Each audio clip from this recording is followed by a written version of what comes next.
Mummy हम दादे देखे ना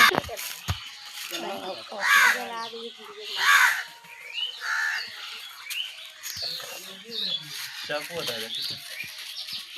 और पता नहीं हर होता है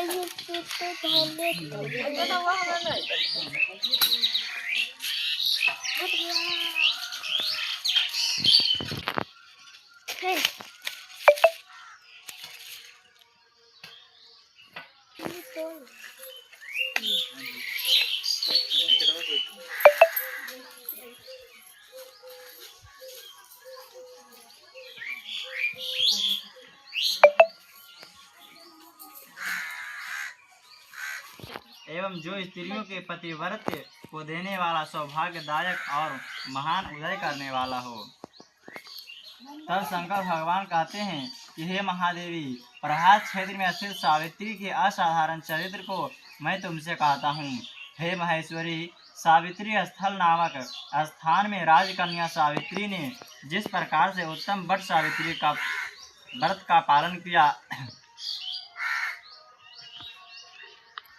मध्य देश में एक धर्मात्मा सभी प्राणियों के हित में तत्पर रहने वाला, राजधानी तथा राज्य में रहने वाली प्रजाओं का प्रिय अश्वपति नामक राजा था, जो कि क्षमाशील, संतान रहित,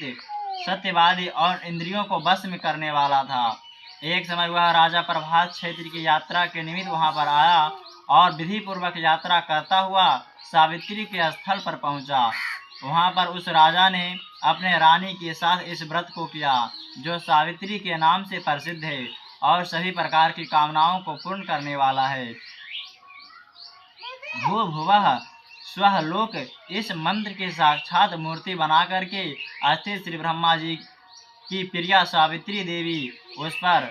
राजा पर प्रसन्न हुई और कमंडलों को धारण करने वाली वह वट सावित्री देवी दर्शन देने के बाद पुनः अदृश्य हो गई और बहुत दिनों के बाद उसी राजा के यहाँ देवी के समान रूप वाली कन्या के रूप में जन्म ली।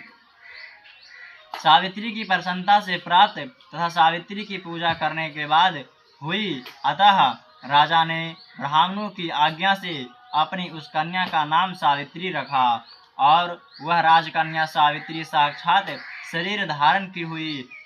लक्ष्मी के समान शोभित होती हुई बढ़ने लगी और धीरे धीरे सुकुमार अंगों वाली वह यौवन अवस्था में हुई,